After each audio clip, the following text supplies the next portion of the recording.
नमस्कार, पंजाब केसरी टीवी देख रहे सभी दर्शकों का स्वागत है। हिमाचल प्रदेश में जिस तरह से आपको जानकारी है, 3 उपचुनाव हो रहे हैं। बीजेपी पहले ही टिकटों का ऐलान कर चुकी है और नॉमिनेशन भी अब शुरू हो रहे हैं। 21 जून तक जो है वो नामांकन दायर करने हैं।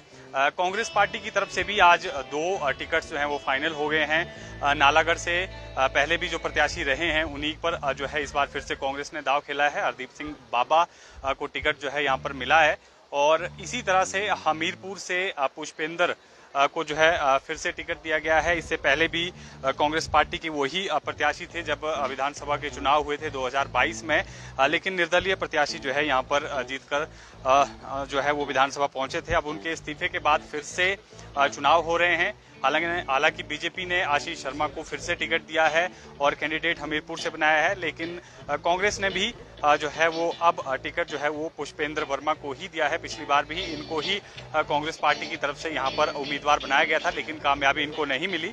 इस बार फिर अब जो है उपचुनाव हो रहे हैं। नालागढ़ में हरदीप सिंह बाबा, हालांकि कुछ एक और नाम भी चर्चा में थे जिसको लेकर जो है मंथन हुआ और अब जो है ये 2 टिकट जो है फाइनल हो गए हैं। नालागढ़ से हरदीप सिंह बाबा और इसी तरह से हमीरपुर से जो है वो पुष्पेंद्र वर्मा के नाम पर जो है यहाँ पर मोहर लगी है, जबकि एक टिकट जो है अभी भी जो है कांग्रेस पार्टी का फंसा हुआ है। देहरा से कांग्रेस पार्टी जो है वो लगातार मंथन कर रही है किसको टिकट दिया जाना है। हालांकि पहले यहाँ पर जो प्रत्याशी रहे हैं, जिस तरह से समीकरण बने हैं और लगातार हालांकि नाम उनका चर्चा में चल रहा है, राजेश शर्मा का नाम जो है वो प्रबल दावेदारों में से माना जा रहा है, लेकिन कांग्रेस पार्टी जो है यहाँ पर फिर से एक हो सकता है कि कोई नया चेहरे पर भी जो है वो दाव खेला जा सकता है।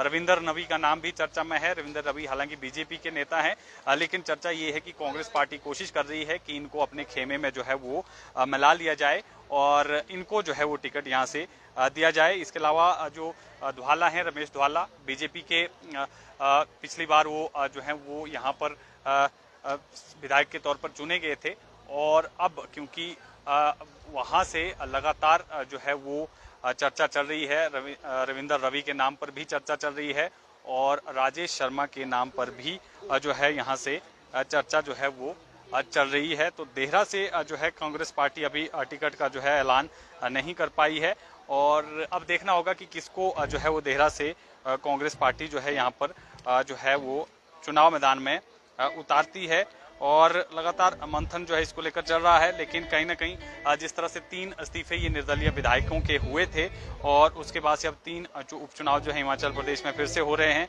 तो ऐसे में जो है अब बीजेपी और कांग्रेस दोनों ही तरफ से कोशिश होगी कि तीनों के तीनों सीटें जो है वो जीती जाए। हालांकि कांग्रेस की तरफ से भी ये दावा जो है वो यहाँ पर किया जा रहा है कि तीनों सीटें जो है वो कांग्रेस पार्टी अब जीतेगी। बीजेपी कह रही है कि हम तीनों सीटें जीतेंगे और उपचुनाव का जो ये बोझ जनता पर आप कह सकते हैं कि सीधे तौर पर पड़ रहा है, करोड़ों का यहाँ पर जो है ये खर्चा इसमें आएगा। तो इसको लेकर जो है दोनों ही दल, चाहे बीजेपी हो बीजेपी हो, एक दूसरे को जो है यहाँ पर निशाना साध रहे हैं और कह रहे हैं कि इस उपचुनाव के लिए जो है वो सरकार जिम्मेदार है या कांग्रेस बीजेपी जो है वो यहाँ पर जिम्मेदार है। हालांकि देहरा से मुख्यमंत्री सुखविंदर सिंह सुक्खू की जो पत्नी है उनके नाम की भी चर्चा जो है वो चल रही है, लेकिन मुख्यमंत्री ने बीते दिनों जिस तरह से एक कार्यक्रम यूनिवर्सिटी में हुआ था उसमें उन्होंने कहा कि फिलहाल उनको इसकी जानकारी नहीं है और जल्द जो है वो टिकट का ऐलान हो जाएगा, इस तरह का उनका कहना था।